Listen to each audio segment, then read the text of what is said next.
الحمد لله وكفى وسلام على عباده الذين اصطفى أما بعد أعوذ بالله من الشيطان الرجيم بسم الله الرحمن الرحيم شهر رمضان الذي أنزل فيه القرآن سبحان ربك رب العزة عما يصفون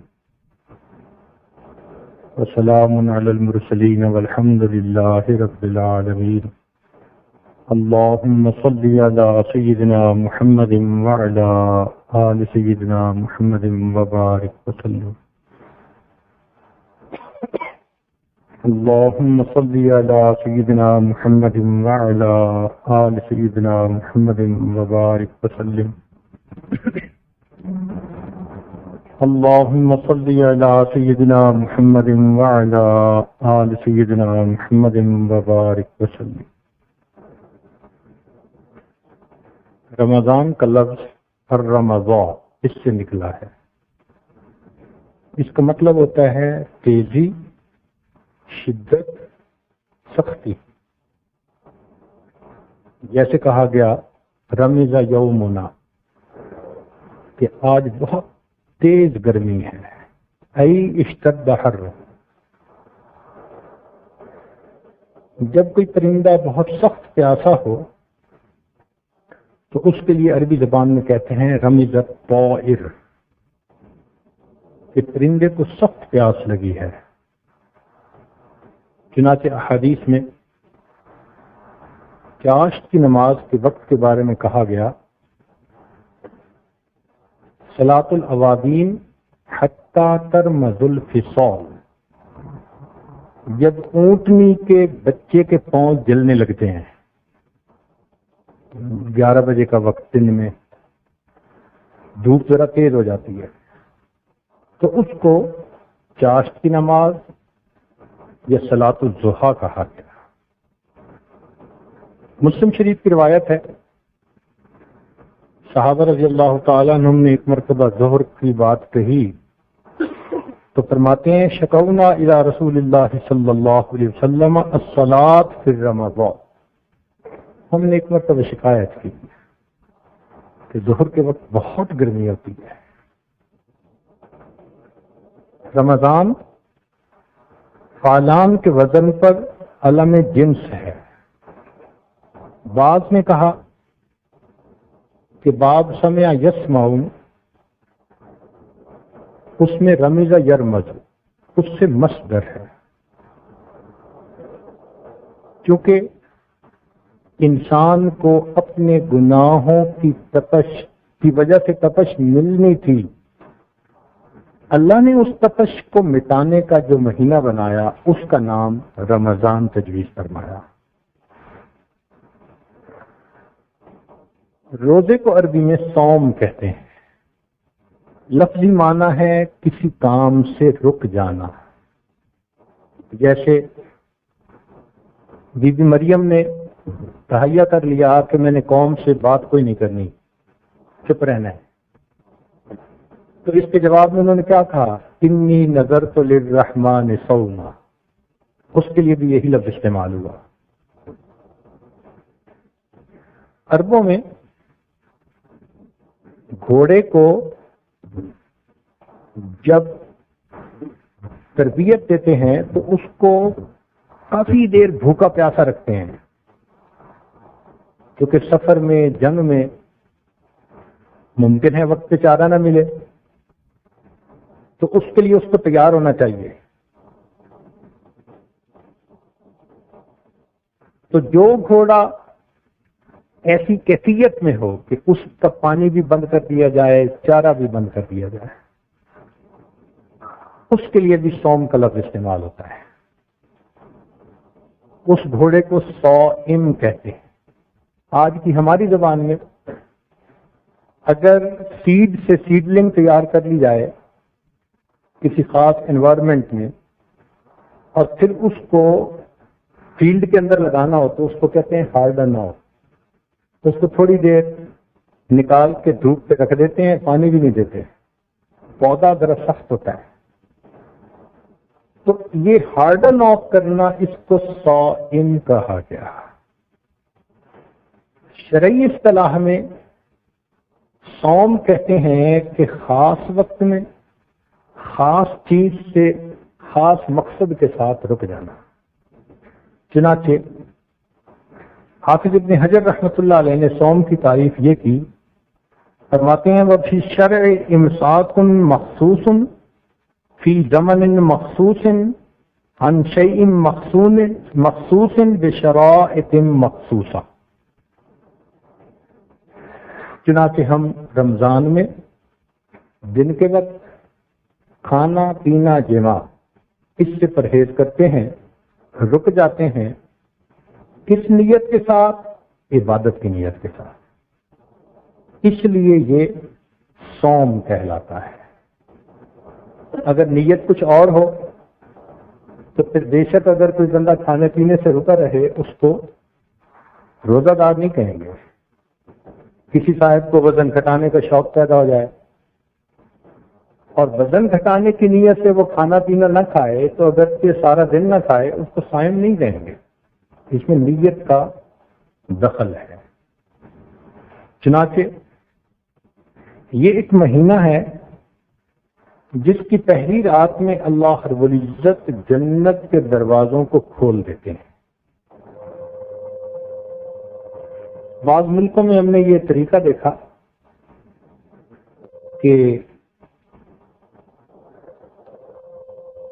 جو بڑے بڑے بلڈرز ہوتے ہیں، عمارتیں بناتے ہیں، وہ ایک محلہ تعمیر کر دیتے ہیں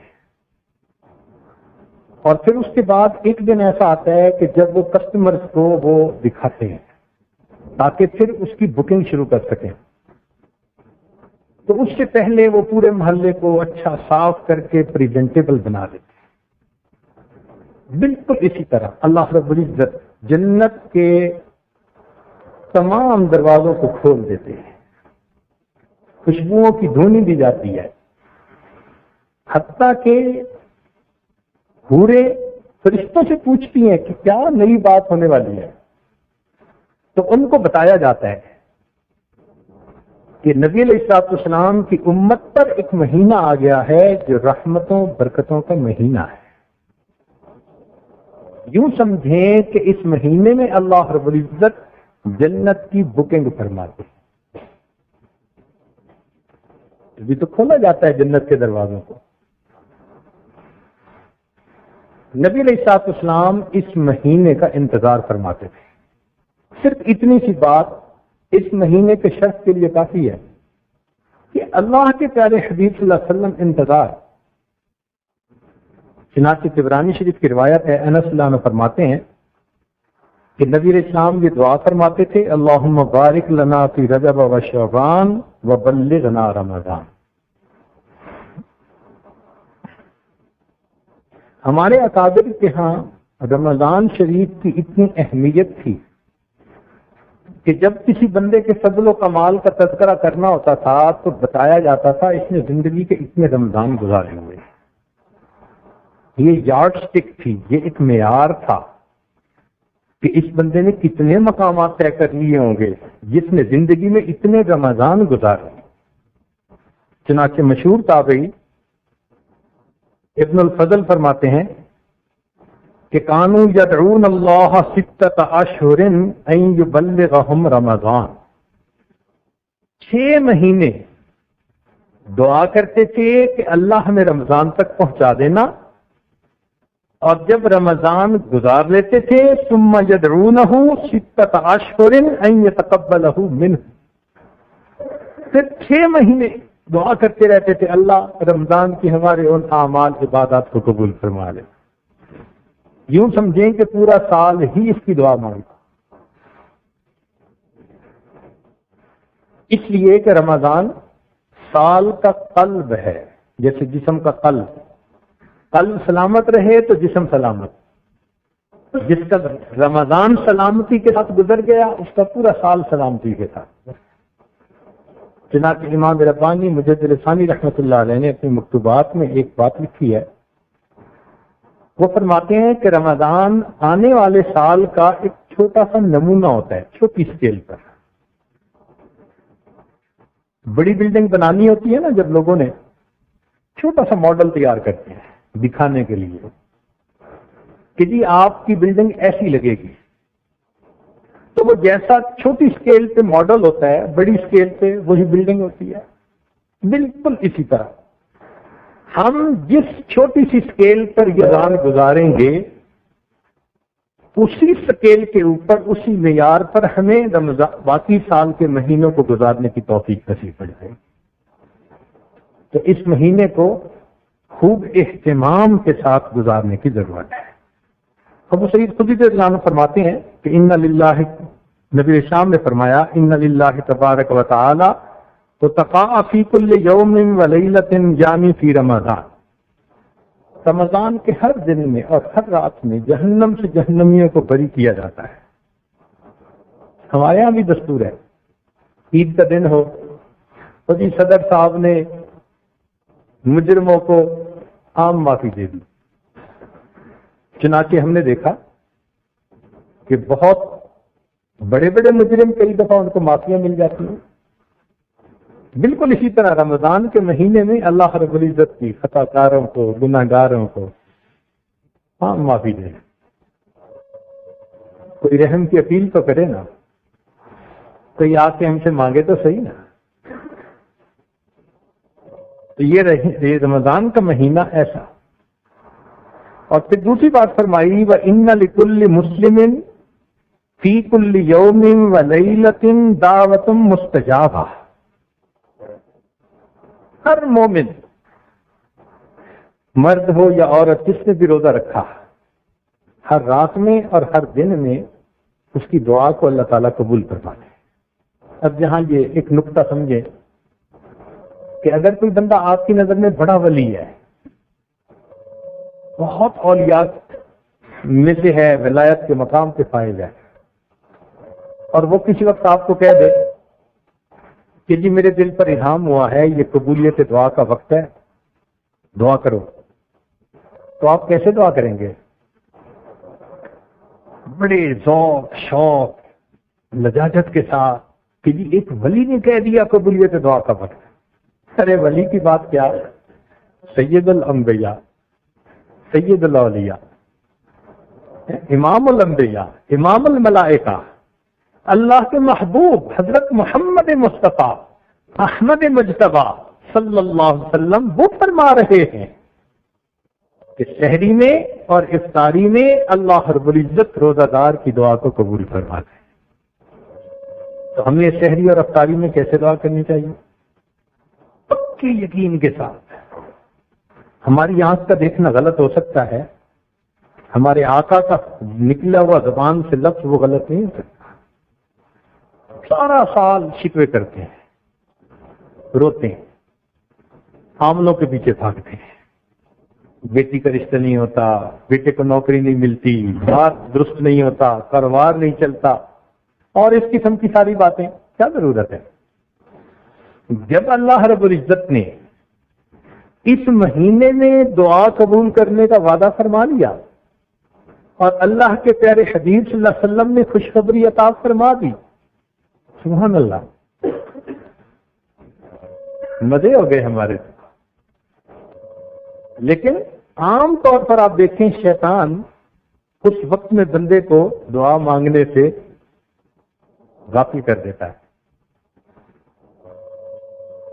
جب افطاری کا وقت ہوگا بس افطاری کے دسترخوان پہ بٹھا کے چیزوں میں مصروف کر دیتا ہے، یا سحری میں لیٹ کرتا ہے، اتنا لیٹ کہ پھر وہ جی وقت ہوا یا نہیں، بس یہی فکر ہوتی ہے اور کھانا ہوتا ہے. وہ دعا کا ٹائم نکل جاتا ہے. اہتمام کریں کیونکہ نبی علیہ الصلوۃ والسلام نے خوشخبری عطا فرمائی.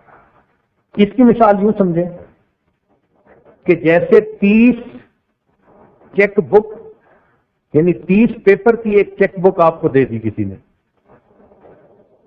بلینک چیک ہے، جو اماؤنٹ اس پر لکھو گے تمہارے اکاؤنٹ میں پہنچ جائے گی. یہ 30 چیک، بلکہ 30 ضرب 2 60، 60 چیک نیل گئے، ایک سحری کا ایک افطاری کا. بلینک چیک داخل اسی طرح جمع کروا دیں گے تو کچھ بھی نہیں جائے گا. تھوڑا لکھیں گے تھوڑا جائے گا, زیادہ لکھیں گے تو ہم سے منحصر ہے. ایسا کیوں ہے؟ کبھی سوچا کہ صبح اور شام دعا مانگنے کے لیے اس مہینے میں خوشخبری کیوں دے دی گئی؟ اس کے پیچھے راز ہے. ذرا بات کو سمجھنے کی کوشش فرمائیے. ہمارے ہاں گھر میں کام کروانا ہونا, بھائی یہ ٹیوب لائٹ آن نہیں ہو رہی, کسی الیکٹریشین کو بلاؤ. الیکٹریشین کو بلانے کے لیے جاتا ہے نوکر اور اس سے پوچھتا ہے بھائی تم کیا مزدوری لوگے, طے کر کے 100 روپیہ 200 روپیہ, اور اس کو پھر گھر لے کے آتا ہے کام کروانے کے لیے. ہم مزدوری پہلے طے کرتے ہیں پھر کام کرواتے ہیں. لیکن جو امیر لوگ ہوتے ہیں نا, ان کے یہاں یہ نہیں ہوتا. وہ کہتے ہیں 100 200 ہمارے لیے سب برابر ہے, جاؤ بندے کو لاؤ. وہ کام کرواتے ہیں اور پھر کام کر کے اتنا دیتے ہیں کہ وہ بندہ خوش ہو جاتا ہے. یہ اللہ رب العزت کا معاملہ تھا. رب کریم نے فرمایا میرے بندو تم بھی میری مزدوری کرو گے, سارا دن بھوکے پیاسے رہو گے, اور میں وہ مالک ہوں کہ جس نے تمہیں حکم دیا کہ مزدور کے پسینہ خشک ہونے سے پہلے تم اس کی مزدوری دو.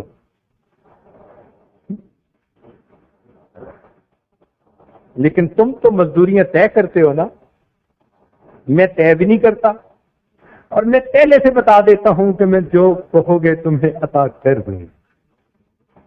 لہذا نبی علیہ السلام نے بتلا دیا کہ فی کل یوم و لیلۃ دعوۃ مستجابہ. یہ چھوٹی سی بات نہیں ہے, سمجھدار بندے کے لیے یہ بہت بڑی بات کر دی گئی ہے.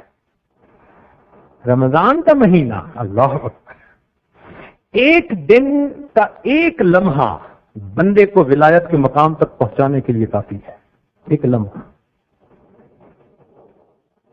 امام ربانی مجد لسانی رحمۃ اللہ اپنے مکتوبات میں لکھتے ہیں, میں نے کشف کی نظر سے دیکھا تو مجھے باقی پورے سال کی رحمتیں برکتیں جو نازل ہوتی ہیں وہ دریا کی طرح نظر آئیں,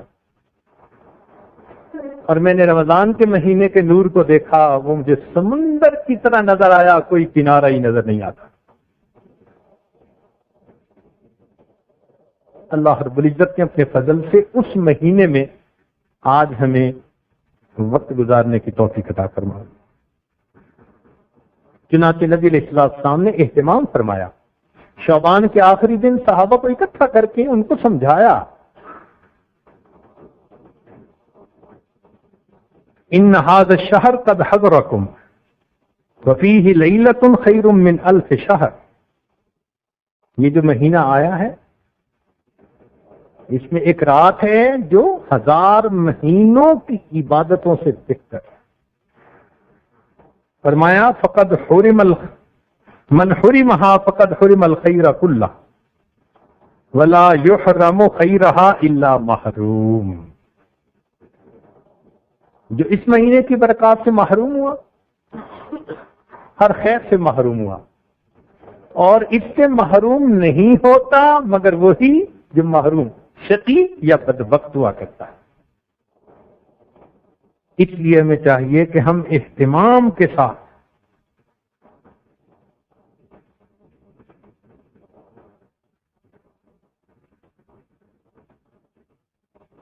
چنانچہ حدیث پاک میں فرمایا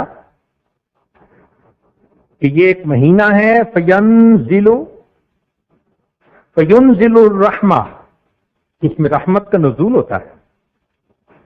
وَيَحُطُّ الْخَطَايَا, اور گنہگاروں کی خطاؤں کو معاف کیا جاتا ہے. وَيَسْتَجِيبُ فِيهِ الدُّعَاء, اور اس میں دعا کو قبول کیا جاتا ہے. وَيَنظُرُ اللَّهُ تَعَالَى إِلَى تَنَافُسِكُمْ فِيهِ, اور اللہ تعالیٰ اس میں تمہارے تنافس کو دیکھتے ہیں. تنافس کہتے ہیں آگے بڑھنے کی کوشش کرنا. کون کتنا آگے بڑھنے کی کوشش کرتا ہے, کون کتنا اللہ کو راضی کرنے کے لیے زیادہ مجاہدہ, زیادہ محنت, زیادہ یکسوئی. اللہ تعالیٰ اس کو دیکھتے ہیں. تو وہی روزے تو سب نے رکھے، مگر اللہ تعالیٰ یہ دیکھیں گے کہ اس روزے کو کما حقہ آداب کے ساتھ کس نے.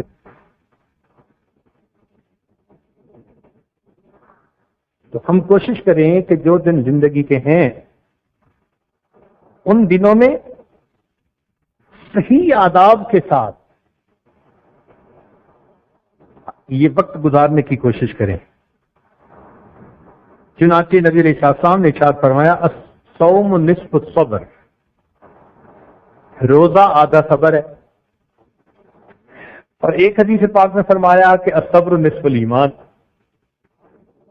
کہ صبر آدھا ایمان. تو گویا روزہ چوتھا حصہ ہوا ایمان کا. یہ بندے اور اس کے پروردگار کے درمیان ایک خفیہ معاہدہ ہے. اسی لیے جنت کے 8 دروازے، جہنم کے 7 دروازے. دستور ہے دنیا کا کہ جدھر سے زیادہ لوگوں نے جانا ہوتا ہے نا ادھر بڑا دروازہ رکھتے ہیں، یا مکان کے جس طرف سے زیادہ لوگوں نے آنا ہو وہاں زیادہ دروازے رکھتے ہیں. تو جب یہ دستور ٹھہرا، اللہ رب العزت نے جہنم کے دروازے بنائے 7 اور جنت کے بنائے 8. اللہ تعالیٰ کیا چاہتے ہیں؟ میری مخلوق زیادہ کدھر جائے. ارادہ خیر کا ہے نا. اللہ تعالیٰ چاہتے ہیں کہ میرے بندے میری نعمتوں کو زیادہ پانے والے بن جائیں. ایک مرتبہ ایک ملک میں ہم ایئرپورٹ پہ اترے تو اس میں ہم 8-10 بندے تھے جو بیرون ملک کے تھے اور باقی سارے لوگ اسی ملک کے تھے. کوئی 300-350 بندے تھے. جیسے ہم پاسپورٹ کنٹرول پر پہنچے ہم نے دیکھا ایک دروازہ تھا، وہ بغیر پاسپورٹ دکھائے گزر رہے تھے. اس میں سے 5 منٹ کے اندر وہ 300 بندے گزر گئے اور ہم ابھی دروازوں پہ ہی کھڑے تھے. میں نے اپنے ساتھی کو کہا آج مجھے ایک بات سمجھ میں آ گئی. کہنے لگا کیا؟ میں نے کہا حدیث پاک میں آتا ہے کہ جنت کے 8 دروازے، ان میں سے ایک دروازے کا نام باب الریان، روزہ داروں کے لیے دروازہ. چنانچہ جس نے صحیح انداز سے روزے رکھے ہوں گے جیسے وہ جنت کے دروازے پر پہنچیں گے وہ دروازہ کھلا ہوگا بغیر چیک کیے سیدھا. چلو ماشاء اللہ.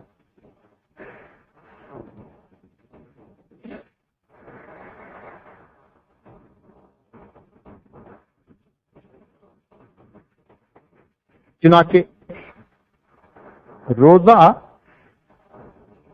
رکھنے کے 3 درجات ہیں.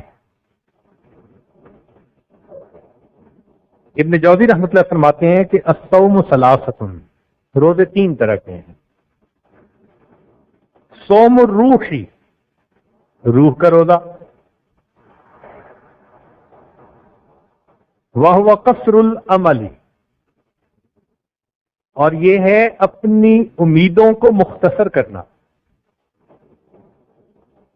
وصوم العقل، عقل کا روزہ، وہو مخالفت الہوا، اور وہ ہے اپنی خواہشات کی مخالفت کرنا. وصوم الجوارح، اور اعضاء کا روزہ، وہو الامساک عن الطعام والشراب والجماع، کھانے پینے اور جماع سے رکنا، یہ اعضاء کا روزہ. تو 3 درجے ہوئے روزے کے. اعضاء اور جوارے کو کھانے پینے اور جماع سے روکیں، یہ 1 درجہ ہوا. ایک اس سے ذرا بلند درجہ ہوا، وہ ہوا عقل کا روزہ کے خواہشات جو انسان کے دماغ میں نفسانی، شیطانی، شہوانی خیالات آتے ہیں ان کو روکیں. یہ عقل کا روزہ ہوا. اور ایک ہوا دل کا روزہ. دل کا روزہ کیا؟ کہ دل میں ماں سوا کی محبت نہ ہو، ایک اللہ کی محبت. تو گویا روزہ دار تین طرح کے، کھانے پینے جماع سے رکنے والا وہ بھی روزہ دار، مگر اس نے ذرا کم درجے کا روزہ رکھا۔ جس نے اپنے آپ کو نفسانی شیطانی وساوس خیالات سے بچایا اور اللہ کی یاد دل میں رکھی، یہ اس سے بہتر روزے والا۔ اور جس نے سحری سے لے کے افطاری تک اپنے دل کی توجہ اللہ کے سوا کسی غیر کی طرف ہونے ہی نہیں دی، فرمایا کہ یہ ہے سب سے اعلیٰ روزہ رکھنے والا بندہ۔ چنانچہ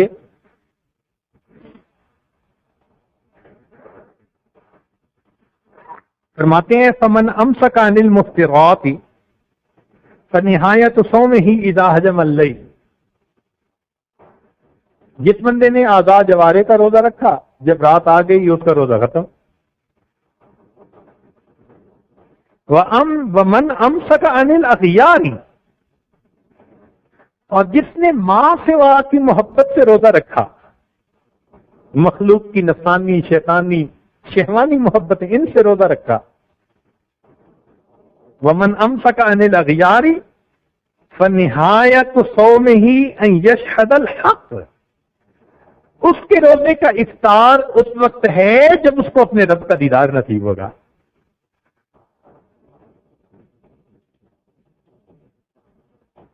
وفی قولہ علیہ السلام، پھر دلیل پیش کرتے ہیں، فرماتے ہیں کہ نبی علیہ الصلوۃ والسلام کا یہ فرمان ہے، صوموا لرؤیتہ وافطروا لرؤیتہ،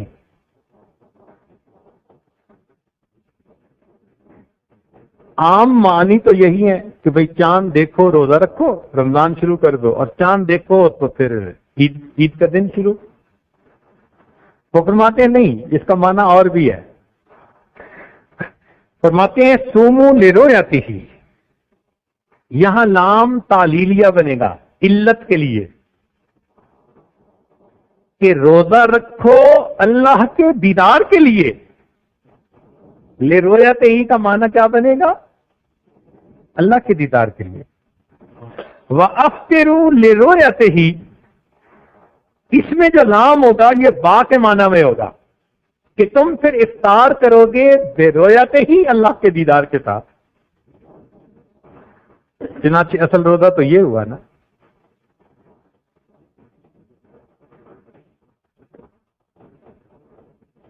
چنانچہ جو انسان بھوکا رہتا ہے، روزہ رکھتا ہے، اللہ رب العزت کا دیدار اسے نصیب ہوتا ہے۔ تفسیر روح البیان میں یہ لکھا، قال اللہ تعالیٰ فی مخاطبت عیسیٰ علیہ السلام تجو ترانی، عیسیٰ علیہ السلام کو اللہ تعالیٰ نے فرمایا آپ اگر بھوکا رہیں گے تو آپ میرا دیدار حاصل کر سکتے ہیں۔ اس لیے نبی علیہ السلام نے ارشاد فرمایا للصائم فرحتان، روزہ دار کے لیے دو خوشیاں ہوتی ہیں، فرحت عند الافطار، ایک خوشی تو وہ کہ جب افطاری کا وقت ہوتا ہے، وفرحت عند لقاء الرحمن، اور ایک خوشی وہ ہوگی جب رحمان سے ملاقات ہوگی۔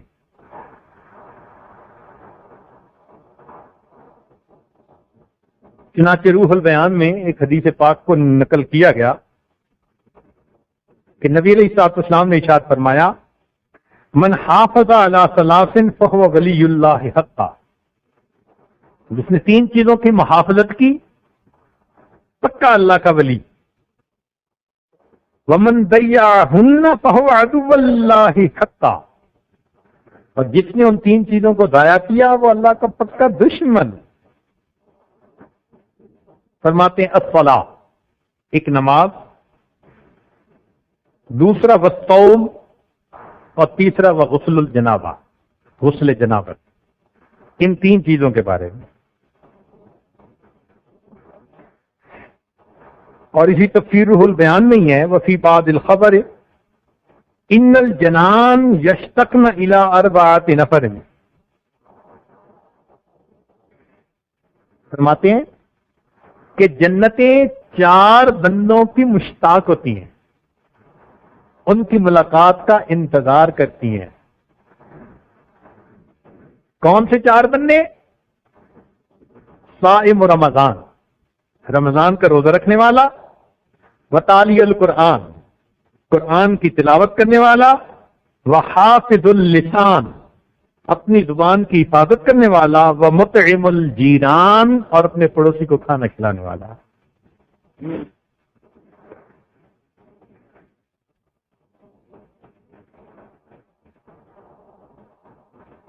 ابن جوزی رحمۃ اللہ علیہ عجیب بات فرماتے ہیں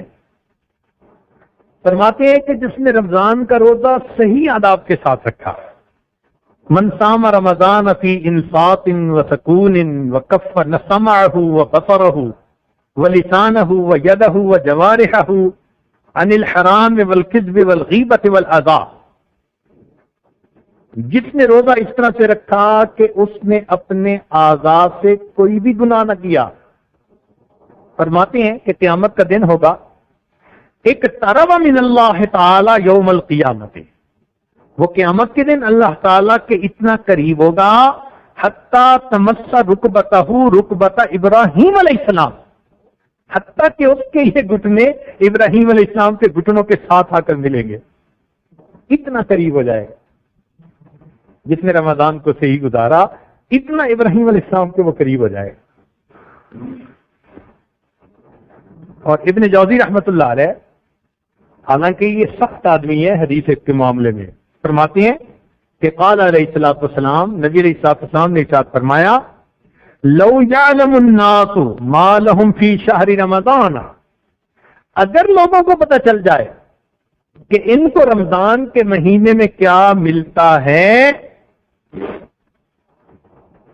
لتمنوا ان تکون السنۃ کلھا رمضان، یہ تمنا کرتے کاش کہ پورا سال رمضان بنا دیا جاتا۔ اتنا کچھ تو رمضان میں ملتا ہے نا۔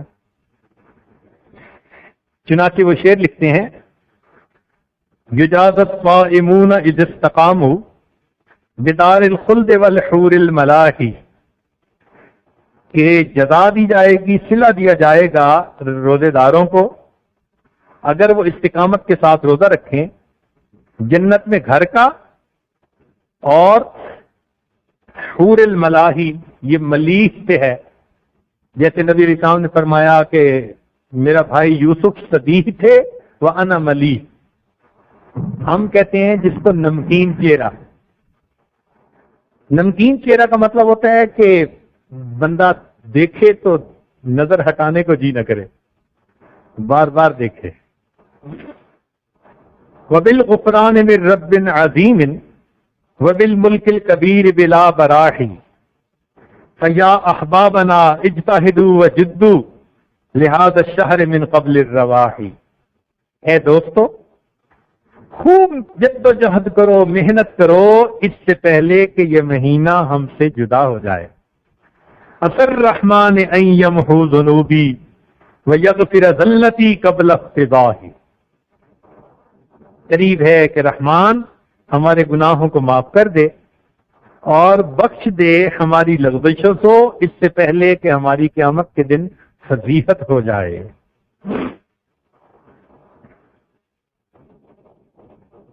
چنانچہ رمضان میں جس طرح نیکی کا درجہ بہت بڑھا دیا جاتا ہے، اس طرح رمضان میں گناہ کرنا اس کی سزا بھی بہت بڑی ہے۔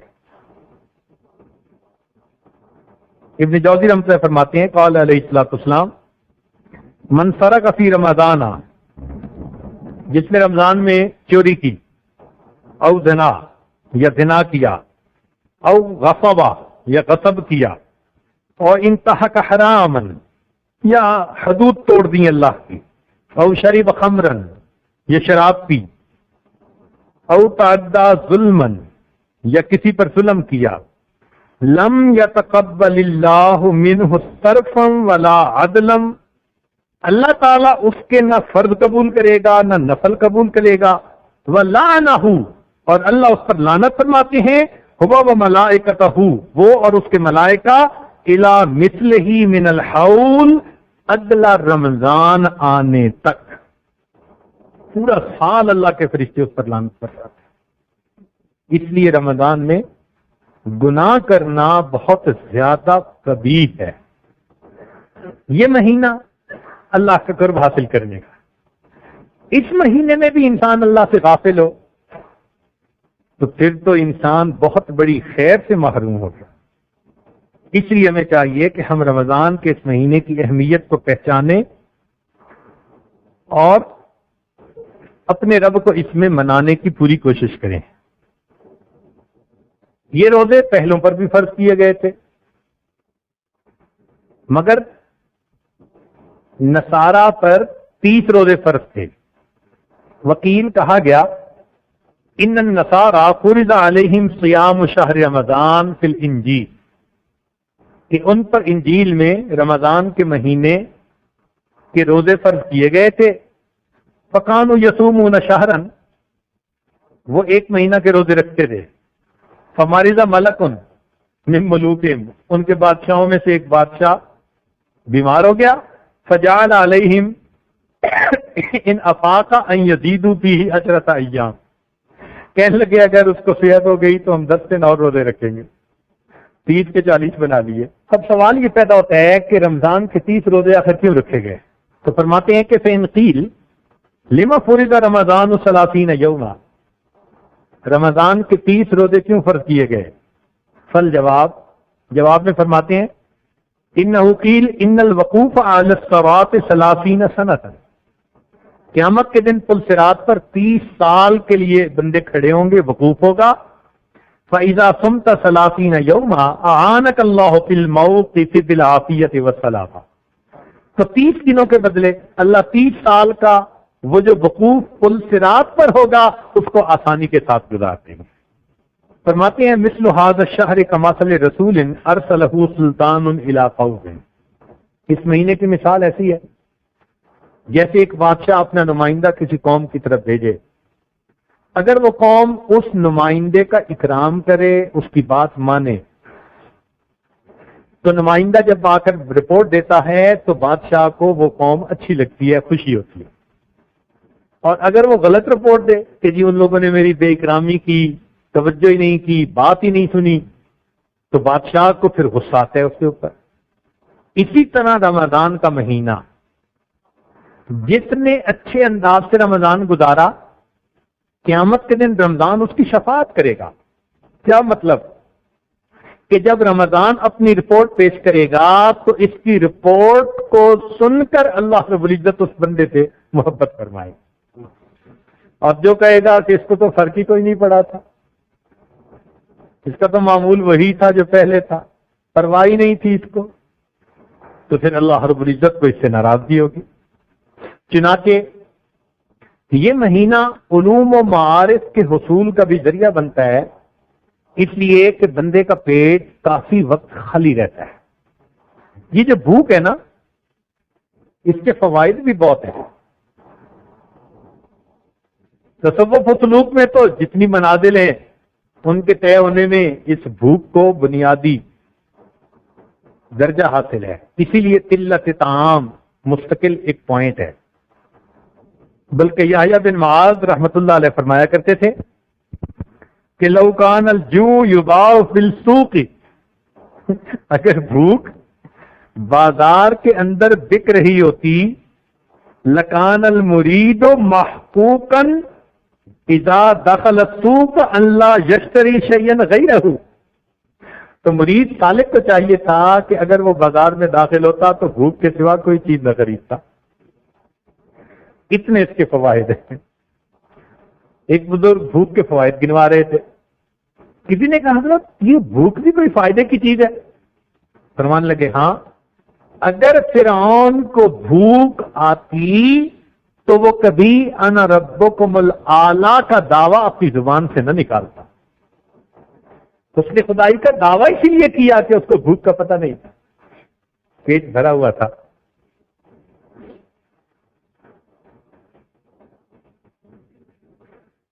اس لیے تاتار خانیہ میں حاشیے پر لکھا ہے کہ جو بہت پیٹ کو بھر کے رکھتا ہے نا بندہ،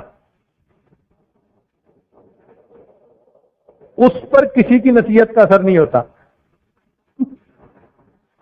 اس پر کسی کی نصیحت کا اثر نہیں ہوتا، اور اگر وہ کسی کو نصیحت کر دے تو اس کی نصیحت کا دوسرے پہ اثر نہیں ہوتا.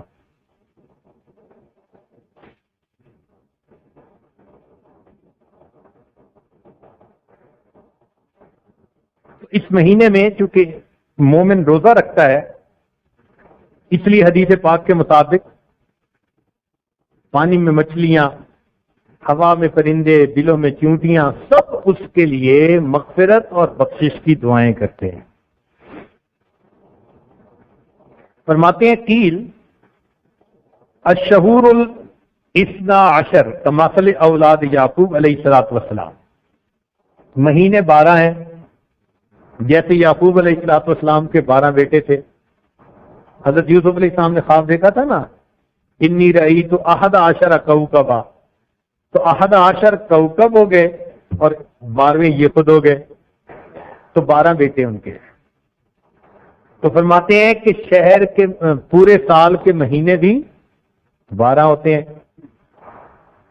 اب جس طرح یوسف علیہ السلام کی وجہ سے اللہ تعالیٰ نے ان کے 11 بھائیوں کی توبہ کو قبول کر لیا تھا، جو مہینہ رمضان کو اچھا گزارے گا اللہ اس کے بدلے 11 مہینوں کے گناہوں کو بھی جلدی معاف فرما. چنانچہ ابو امامہ رضی اللہ تعالیٰ نے روایت فرماتے ہیں قلت یا رسول اللہ صلی اللہ علیہ وسلم مرنی بعمل. ابو امامہ رضی اللہ عنہ فرماتے ہیں میں نے کہا یا رسول اللہ صلی اللہ علیہ وسلم مجھے کسی کام کا حکم فرمائیے. فرمایا علیک بالصوم، روزے رکھا کرو، فإنہ لا عدل لہ، اس لیے کہ اس کے برابر کوئی دوسری چیز نہیں. قلت یا رسول اللہ، میں نے کہا اے اللہ کے پیارے حبیب صلی اللہ علیہ وسلم مرنی بعمل، اور کوئی عمل بتائیے. قال علیک بالصوم، فرمایا روزہ رکھو، فإنہ لا عدل لہ، اس کا کوئی برابر ہی نہیں ہے. فرماتے ہیں تیسری مرتبہ میں نے کہا یا رسول اللہ صلی اللہ علیہ وسلم مرنی بعمل، مجھے کسی کام کا حکم فرمائیے. تیسری مرتبہ نبی علیہ السلام نے فرمایا علیک بالصوم فإنہ لا مثل لہ، کہ تم روزے رکھو کہ روزے کا مثل کوئی ہے ہی نہ عمل. اب یہاں آ کے بات سمجھنے والی ہوئی کہ روزے کا مثل کوئی دوسرا عمل نہیں. کیوں جی؟ بات سمجھائیں گے، آگے چلیں، سمجھائیں توجہ سے. اعمال مختلف طرح کے ہیں، چنانچہ ایک حدیث پاک میں نبی علیہ الصلوۃ والسلام نے یہ بات خود سمجھائی. فرماتے ہیں روی عن ابن عمر رضی اللہ تعالی عنہما، ابن عمر رضی اللہ تعالی عنہما سے یہ روایت ہے قال قال رسول اللہ صلی اللہ علیہ وسلم، فرماتے ہیں کہ نبی علیہ الصلوۃ والسلام نے ارشاد فرمایا الاعمال عند اللہ عز وجل 7، اعمال اللہ کے ہاں 7 طرح کے ہیں. اعمال کتنی قسم کے ہوئے؟ اجر کے اعتبار سے جو ان کا بدلہ ملتا ہے نا اعمال کا اللہ کے ہاں بندے کو، تو اجر اور ریوارڈ اس کے اعتبار سے اگر تقسیم کی جائے تو اعمال کتنے بنے؟ 7 طرح کے اعمال ہیں. فرماتے ہیں عملان موجبان، 2 عمل ایسے ہیں کہ وہ واجب کر دیتے ہیں، لازم و ملزوم. ہم کہتے ہیں نا جی کہ یہ چیز تو لازم و ملزوم ہے، ایک کے ساتھ دوسری جڑی ہوئی ہوتی ہے. تو فرمایا کہ 2 عمل ایسے ہیں عملان موجبان، 2 عمل ایک دوسرے کے اوپر لازم و ملزوم والے. وہ کون سے ہو گئے؟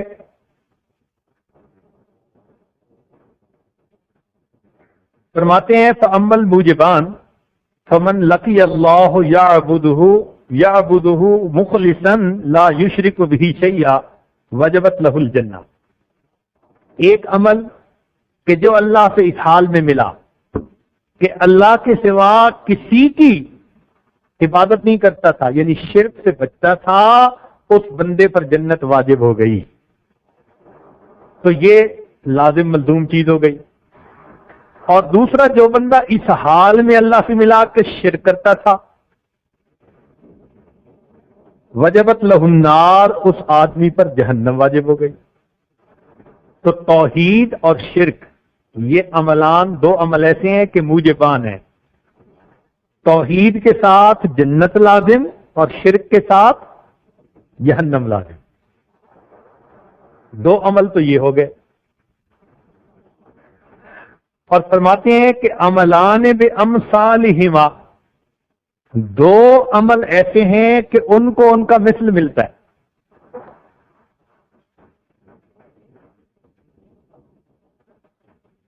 مثلا من عامل سیئۃ جزی بہا، جس نے گناہ کیا اس کو گناہ کی جیسی کرنی ویسی، یہ جیسا کیا ویسا مل گیا. بامثالہما.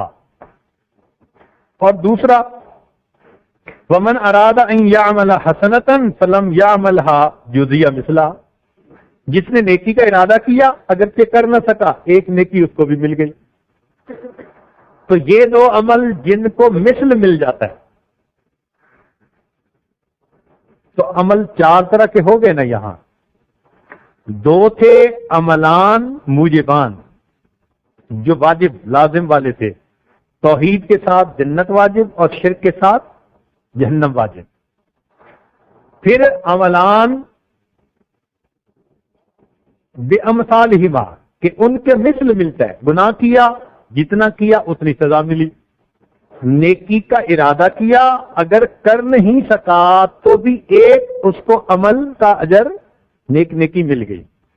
یہ بامثالہما. تو یہ چار ہو گئے. پھر اس کے بعد فرماتے ہیں وعملا بعشر امثالہ، ایک عمل ایسا بھی ہے کہ جس کا 10 گنا. ایک عمل جس کا، یہ پانچواں ہو گیا. وہ کون سا عمل ہے؟ فرماتے ہیں من عمل حسنۃ جزی عشرہ، جس نے نیک عمل کر لیا اس کو 10 گنا اجر ملا. اللہ تعالیٰ کا فرمان ہے من جاء بالحسنۃ فلہ عشر امثالھا. اب یہ 5 عمل ہو گئے. عملان موجبان، توحید پہ جنت اور شرک پہ جہنم. گناہ کا اتنا ہی بدلہ اور نیکی کی نیت پہ ایک ثواب. تو یہ 4 ہو گئے.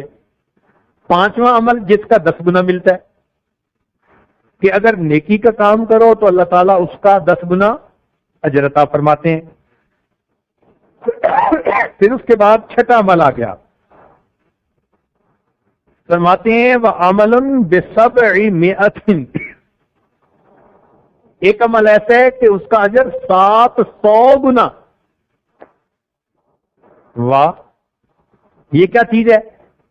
فرمایا ومن انفق مالہ فی سبیل اللہ ضاعفت لہ نفقتہ الدرہم ب700، جو اللہ کے راستے میں خرچ کرتا ہے، صدقہ کرتا ہے، تو 1 درہم کے بدلے 700 درہم کا ثواب. قرآن پاک میں فرما دیا کمثل حبۃ انبتت 7 سنابل فی کل سنبلۃ 100 حبہ.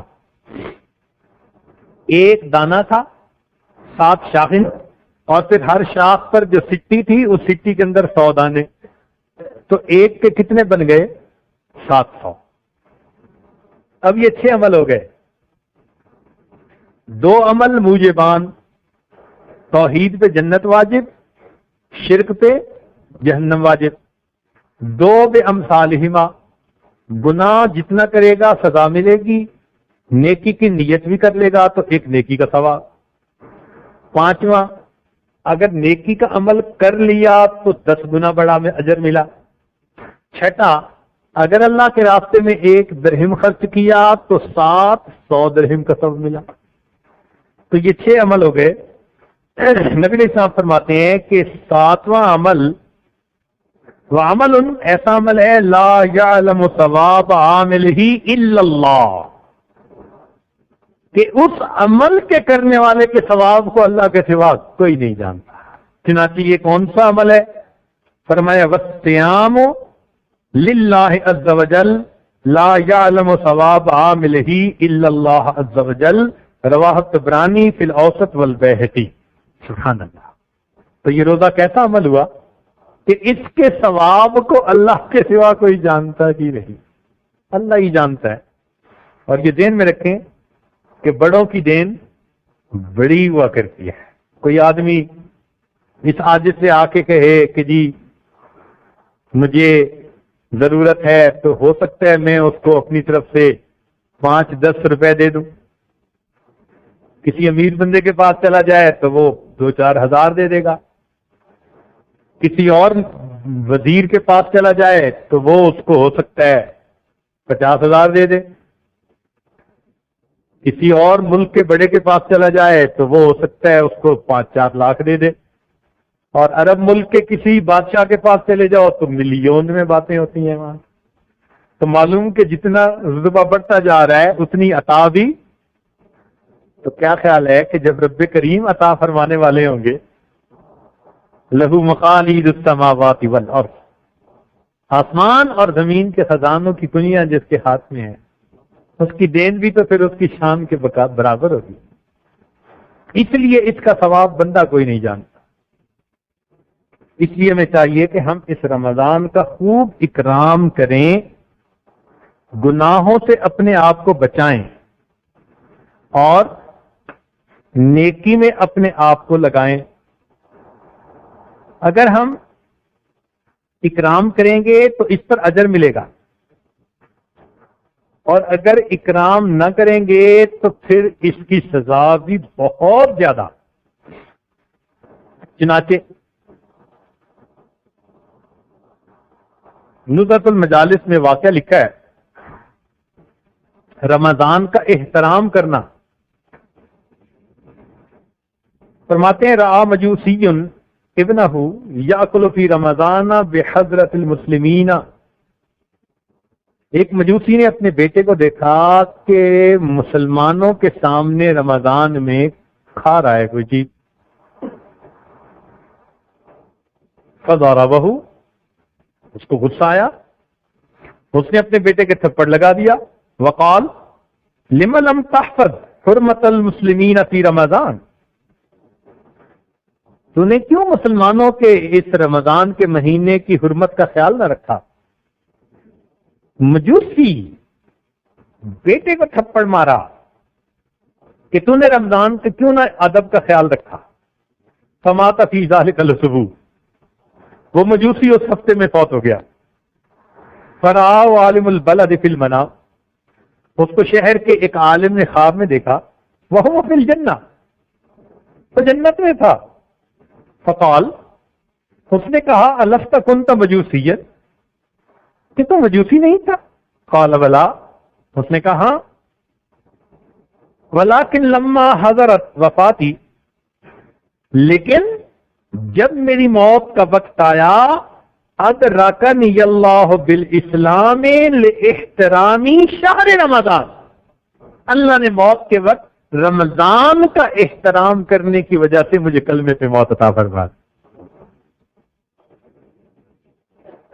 تو احترام پر دیکھو کیا نعمتیں ملتی ہیں، اور اگر رمضان کا احترام نہ کیا اور اس کو غفلت میں گزارا، اللہ اکبر کبیرہ، اللہ اکبر، دل ڈرتا ہے۔ حدیث پاک میں ہے نبی علیہ السلام منبر پر چڑھنے لگے، فرمایا باؤدا، برباد ہو جائے، ہلاک ہو جائے۔ صحابہ نے پوچھا اللہ کے نبی صلی اللہ علیہ وسلم، ہم نے پہلے تو کبھی ایسا نہیں دیکھا۔ فرمایا جبریل میرے پاس آئے اور انہوں نے کہا برباد ہو جائے وہ شخص جس نے رمضان کا مہینہ پایا اور اس نے اپنی مغفرت نہ کروائی، اور میں نے اس پر آمین کہہ دی، کیونکہ آپ نے ہر قدم پر اوپر قدم رکھتے ہوئے فرمایا تھا آمین آمین آمین۔ اور دوسرا فرمایا برباد ہو جائے وہ شخص جس نے ماں باپ کو اپنی زندگی میں پایا اور اس نے اپنی بخشش نہ کروائی. میں نے کہا آمین. اللہ اکبر. تو بھائی اب ہمیں تو نہیں پتا کہ مغفرت ہوئی یا نہیں، اس لیے یہ جو 10 دن ہے نا، یہ اعتکاف میں آ کر بیٹھے. اعتکاف عقوف سے نکلا ہے. عقوف کا مطلب ہوتا ہے جم جانا، چوکھٹ پکڑ کے بیٹھ جانا. بس ہم اللہ تعالیٰ کے در کی چوکھٹ پکڑ کے بیٹھتے کہ مولا بخشش کروانے کے لیے آئے ہیں، اپنے گناہوں کو دھلوانے کے لیے آئے ہیں، سخت دلوں کو نرم کروانے کے لیے آئے ہیں. تیری چوکھٹ پکڑ کر بیٹھے. ایک بھکاری ایک بڑے سخی کے دروازے پہ حاضر، اس امید کے ساتھ کہ دروازہ کھلے گا، میرا کام بن جائے. اس لیے یہ جو رمضان، یہ جو آخری 10 دن ہے نا، یہ بڑے اہم ہیں.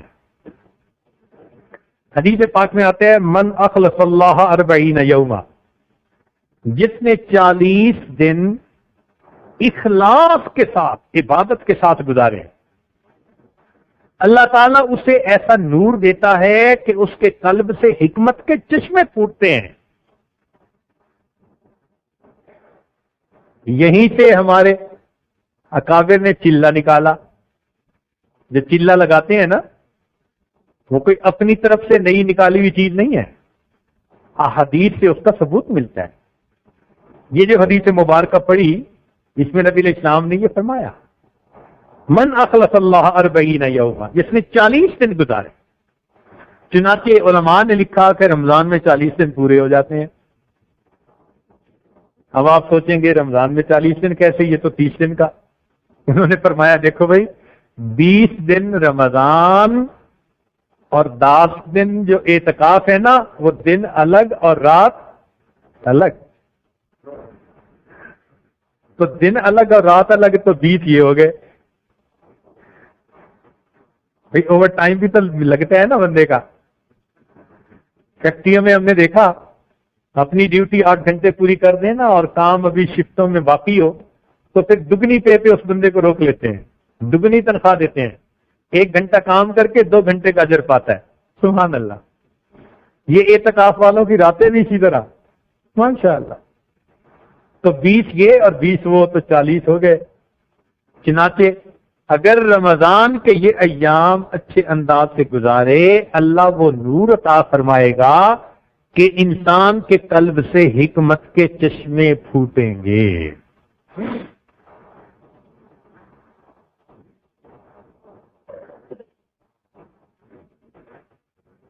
اب اس میں ہمیں ایک چیز سیکھنی ہے. سادہ لفظوں میں بات سمجھائیں تاکہ ہر بندے کو سمجھ میں آ جائے کہ ہم نے ان 10 دنوں میں اللہ تعالیٰ سے ایسا تعلق جوڑنا ہے جیسا بچے کا ماں کے ساتھ ہوتا ہے. اللہ تعالیٰ سے کیسا تعلق جوڑنا ہے؟ جیسا بچے کا ماں کے ساتھ پتہ ہے کیسا تعلق ہوتا ہے؟ اس کا سب کچھ اس کی ماں ہوتی ہے. خوشی ہو تو رجوع ماں کی طرف، غم ہو تو رجوع، کچھ کوئی دینا چاہے تو ماں کی طرف پہلے دیکھتا ہے اشارہ ہے یا نہیں. ماں منع کر دے تو ہٹ جاتا ہے، ماں اشارہ کر دے تو لے لیتا ہے. اور ماں سے جدا نہیں ہو سکتا. چند منٹ ماں آنکھوں سے غائب ہو تو روتا ہے، کہیں بھی ہو ماں کو اٹھانا پڑتا ہے. ایسا ہی ہے نا. تو ماں سے جدا ہو کے بے قرار، خوشی ہو یا غمی، رجوع ماں کی طرف. اور لطف اور مزے کی بات یہ کہ ماں مصروف ہے اور چاہتی ہے کہ بچہ کھیلے، اور بچہ اس کے ساتھ چمٹا ہوا ہے اور کام نہیں کرنے دے رہا، تو ماں 2 تھپڑ بھی لگائے تو تھپڑ کھا کے بھی چمٹتا ماں کے ساتھ ہے. اللہ تعالیٰ بھی یہی چاہتے ہیں، میرے بندو تمہارا تعلق میرے ساتھ ایسا ہی ہو. اللہ اکبر. تمہیں خوشی ملے رجوع میری طرف، تمہیں غم ملے رجوع میری طرف. تم مجھ سے جدا ہو کے ایسے بے قرار جیسے بچہ ماں سے جدا ہو کے بے قرار. اور اگر کوئی امتحان میں بھی میں تمہیں ڈال دوں تو جیسے بچہ تھپڑ کھا کے ماں سے لپٹتا ہے، میرے بندو تم اور مجھ سے لپٹو. کاش ہمارا ایسا تعلق ہمارے پروردگار کے ساتھ ہو جائے. اللہ اکبر کبیرہ. یہ ہمیں کیسے حاصل ہوگا؟ جب ہم ان 10 دنوں کو یکسوئی کے ساتھ تلاوت، عبادت، جو اعمال یہاں ہوں گے اجتماعی انفرادی، ان میں جڑیں اور اپنے دل کو ماں سوا سے فارغ کر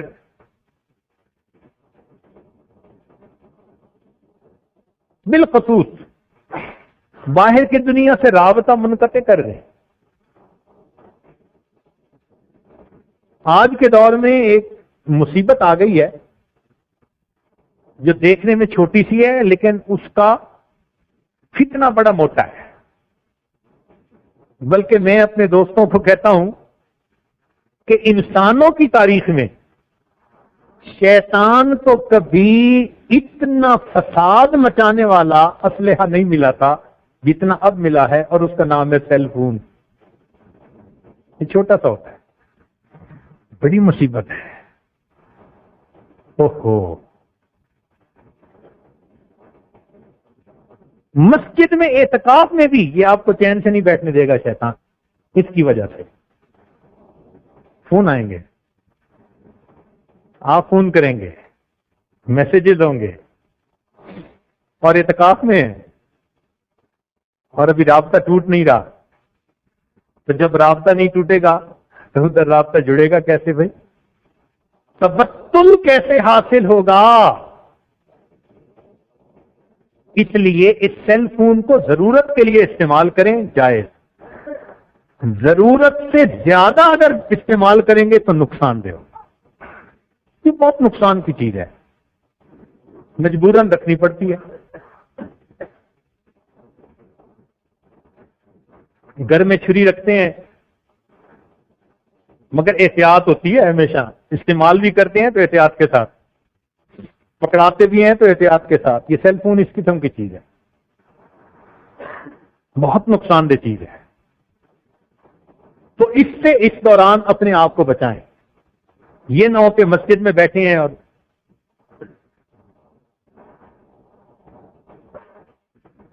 نماز کے اندر اللہ حرم میں نماز پڑھ رہے تھے، ساتھ ایک طرف دوست کھڑا تھا نوجوان، دوسری رکعت میں بیل ہوئی، اس نے جیب سے فون نکالا اور کان سے لگا کے کہتا ہے پڑھ لی، پھر جیب میں ڈال لیا. ماشاء اللہ. طواف کر رہے ہیں، ایک آدمی کو دیکھا وہ طواف کے اندر کارگزاری سنا رہا ہے. اب حجر اسود سے گزر رہے ہیں، اب مقام ابراہیم پہ پہنچ گئے، اب اتنے لوگ ہیں، مرد زیادہ ہیں، عورتیں کم ہیں، پسینہ آ رہا ہے، ہوا بند ہے، طواف کر رہا ہے اور طواف کے اندر کارگزاری. اللہ، حتیٰ کہ ملتزم سے لوگ لپٹ کے رو رہے ہیں اور ان کے ساتھ ایک بندہ کھڑا سیل فون پہ، اب میں ملتزم پہ آیا ہوں، اب یہاں ہوں، اور وہ کارگزاری. یا اللہ، ایسی جگہوں پر بھی شیطان اس آلے کے ذریعے بندے کو رب سے غافل کرتا. اس کو تو بیت اللہ کے دروازے کے اوپر کسی اور حالت میں پیش ہونا چاہیے تھا. اس لیے اس کا استعمال ان 10 دنوں میں بہت ضروری، جہاں ہو کہ گزارا نہ ہو سکے، نقصان کا اندیشہ ہو، وہاں کریں. ورنہ اس کا استعمال اپنے آپ پر خود ہی آپ منع کر لیں. ویسے تو دل یہ چاہتا ہے، غصہ اتنا ہے اس کے اوپر، شراب کو کیوں حرام قرار دیا گیا؟ وَإِثْمُهُمَا أَكْبَرُ. ٹی وی کو کیوں حرام کہا ہمارے مفتی حضرات نے؟ اِثْمُهُمَا أَكْبَرُ. مجھے تو یہ سیل فون بھی اسی قبیلے کی چیز نظر آتی ہے، آگے کچھ نہیں کہہ سکتا.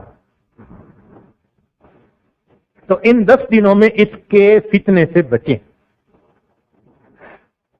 ایک اور بھی فتنہ ہے، آپس میں مل کے نا ایک دوسرے کے ساتھ حال آواز، ذرا وقت ملا ایک دوسرے کے ساتھ باتیں نہیں کرنی. خیر کی بات کرنا، دعوت وہ الگ چیز ہوتی ہے، یہ احوال خیر کارگزاری ایک دوسرے سے 10 دن میں کوشش یہ کریں اپنے آپ کو اپنے اللہ کے ساتھ مشغول رکھیں، اس کی کوشش کر لیں، پھر دیکھیں یہ 10 دن کتنے برکت کے باعث بنیں گے۔ اس 10 دن کی اتنی برکتیں ہیں رمضان کی، سبحان اللہ۔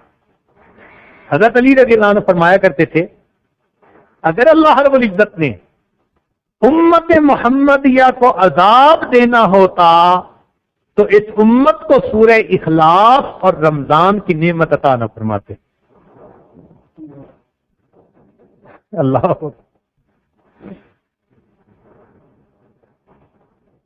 تو بھائی اس وقت کو ہم غنیمت سمجھ کے،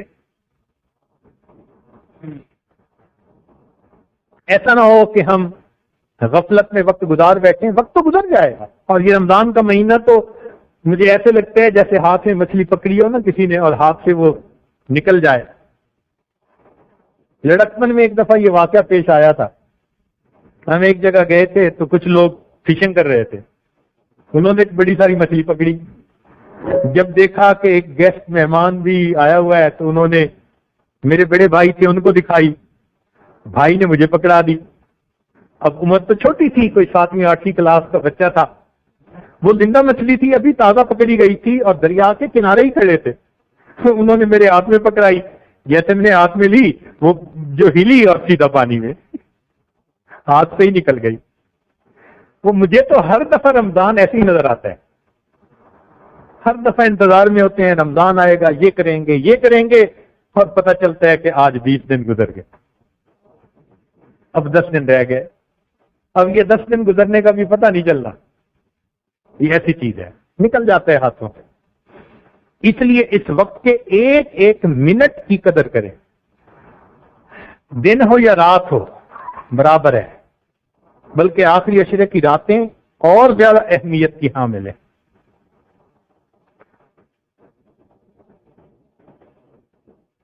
اور اگر غفلت میں وقت گزر گیا تو پھر تو اللہ اکبر، بہت کم نصیبی کی بات ہے۔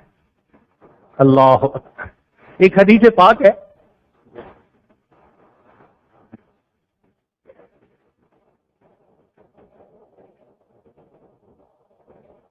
دل کے کانوں سے ذرا سنیے گا۔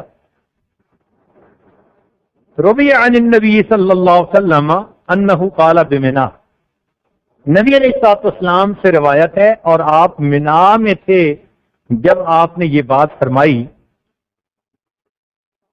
نبی علیہ السلام نے یہ بات بتلائی۔ کیا بات بتلائی؟ اذا کان یوم القیامت بینما انا واقف عند المیزان، قیامت کا دن ہوگا اور میں میزان کے پاس کھڑا ہوں گا، فیؤتی بشاب من امتی، میری امت کے ایک نوجوان کو لایا جائے گا، والملائکۃ یضربونہ وجہا ودبرا، اور ملائکہ اس کے منہ پہ تھپڑ مار رہے ہوں گے اور اس کے پیٹھ پہ چاوک لگا رہے ہوں گے۔ اللہ کے حبیب صلی اللہ علیہ وسلم فرما رہے ہیں میری امت کا نوجوان اس طرح پیش کیا جائے گا، ملائکہ اس کو تھپڑ مارتے ہوں گے، چابک لگا رہے ہوں گے، والملائکۃ یضربونہ وجہا ودبرا فیتعلق بی، اور وہ نوجوان آ کر میرے ساتھ چمٹ جائے گا۔ اللہ اکبر، وہ نوجوان آئے گا، فرشتے اسے مار رہے ہوں گے، اور جب وہ میرے پاس پہنچے گا فیتعلق بی، وہ نوجوان میرے ساتھ آ کر چمٹ جائے گا، وہ یقول، اور یہ کہے گا یا محمد المستغاث المستغاث بک، اے محمد صلی اللہ علیہ وسلم میری مدد کیجیے، میری مدد کیجیے۔ فاقول، میں یہ کہوں گا یا ملائکۃ ربی ما ذنبہ، اے میرے رب کے ملائکہ اس کا کیا گناہ ہے؟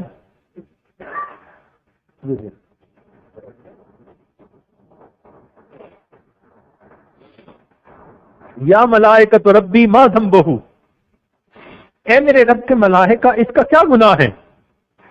فیقولون، تو وہ یوں کہیں گے ادرک شہر رمضان فعصى اللہ فی، اس نے رمضان کا مہینہ پایا اور اس نے اس میں گناہ کیا، ولم یتب، اور توبہ بھی نہ کی، فاخذہ اللہ فجأۃ، اللہ نے اچانک اس کو موت دے دی۔ فاقول، میں اس نوجوان سے کہوں گا هل قرأت القرآن، اے نوجوان کیا تو نے قرآن پڑھا؟ فیقول، اور وہ یہ کہے گا تعلمتہ ونسیتہ، میں نے پڑھا تھا اور میں بھول گیا۔ فاقول، میں یوں کہوں گا بئس الشاب، بئس الشاب، کتنا برا نوجوان، کتنا برا نوجوان، انت تو ہے۔ فلا هو یترکنی ولا الملائکۃ یترکونہ، نہ وہ نوجوان مجھے چھوڑے گا اور نہ فرشتے اس نوجوان کو چھوڑیں گے۔ نوجوان مجھ سے لپٹا ہوگا، فرشتے اس کو گھسیٹ رہے ہوں گے، کیسا منظر ہوگا۔ اللہ اکبر، اللہ کے حبیب کے ساتھ وہ نوجوان لپٹا، کہتے ہیں نہ ڈوبتے کو تنکے کا سہارا، کیا منظر ہوگا۔ ایک طرف جہنم ہوگی اور فرشتے اس کو گھسیٹ کے جہنم میں ڈالنے کے لیے لے جا رہے ہوں گے، اور یہ اس وقت اللہ کے حبیب صلی اللہ علیہ وسلم کو چمٹا ہوا ہوگا۔ اللہ اکبر، فرماتے ہیں فلا هو یترکنی ولا الملائکۃ یترکونہ، نہ وہ مجھے چھوڑے گا اور نہ فرشتے اسے چھوڑیں گے۔ ثم اشفع له من اللہ تعالی فاقول، پھر میں اس کی شفاعت کروں گا اللہ کے سامنے اور یوں کہوں گا الہی شاب من امتی، اللہ کے نبی ہے نا، دل تو ماں کا دل دکھتا ہے بچے کو اس حال میں دیکھ کے، یہ تو رحمت للعالمین ہے، یہ تو رؤوف الرحیم ہے، یہ تو اللہ کے محبوب ہے، یہ تو شافع روز جزا ہے۔ فرماتے ہیں میں اس کو دیکھ کر اس کی شفاعت کروں گا، فاقول، اور یوں کہوں گا الہی شاب من امتی، اللہ میری امت کا ایک نوجوان ہے۔ فیقول اللہ تعالی، اللہ فرمائیں گے ان لہ خصما قویا یا احمد، اے احمد اس کا فریق مخالف بڑا سخت ہے، بڑا قوی ہے، اس کا جو فریق مخالف ہے۔ فاقول، میں پوچھوں گا ومن خصمہ یا رب حتی ارضیہ، کون اس کا فریق مخالف ہے، میں اس کو راضی کر دیتا ہوں۔ فیقول اللہ تعالی، اللہ تعالیٰ فرمائیں گے خصمہ شہر رمضان، اس کا فریق مخالف رمضان کا مہینہ ہے۔ فاقول، میں یہ کہوں گا انا بریء ممن خصمہ شہر رمضان، میں بری ہوں اس بندے سے جس کا فریق مخالف شہر رمضان ہے۔ ومن یشفع لمن لم یعرف حرمت رمضان، میں کیسے شفاعت کروں جس کو رمضان کی حرمت کا پتہ ہی نہیں۔ فیقول اللہ تعالی، اللہ تعالیٰ فرمائیں گے انا بریء ممن انت بریء منہ، میرے محبوب آپ اس سے بری، میں بھی اس سے بری۔ اتنا کہنے کے بعد فینطلق بہ الی النار، اس کو گھسیٹ کر جہنم کے اندر داخل کر دیا جائے گا۔ اللہ اکبر کبیرہ۔ اللہ رب العزت ہمیں رمضان مبارک کے اس مہینے کی صحیح معنوں میں قدر کرنے کی توفیق عطا فرمائے۔ چنانچہ علماء نے لکھا ہے کہ حضرت موسیٰ علیہ السلام نے اللہ تعالیٰ سے یہ سوال کیا تھا کوثر پر کہ اے اللہ، جو تجلی آپ میرے اوپر فرماتے ہیں کیا دنیا میں کسی اور پر بھی یہ تجلی ہوگی؟ تو اللہ رب العزت نے فرمایا ہاں، میں اپنے محبوب کی امت کے روزے داروں پر افطار کے وقت تجلی ان کے دلوں پر فرمایا۔ یہاں پہاڑ پہ تجلی تھی، میں افطار کے وقت ان کے دلوں پہ تجلی فرمایا کروں. اللہ اکبر. یہ رمضان کا مہینہ ہے. اور ویسے بھی دستور ہے بھائی کہ جب کسی بڑے سے ملاقات کرنی ہو انتظار میں بیٹھنا ہوتا ہے. منسٹر سے ملاقات, کسی چیئرمین سے ملاقات, گھنٹوں انتظار میں بیٹھنا.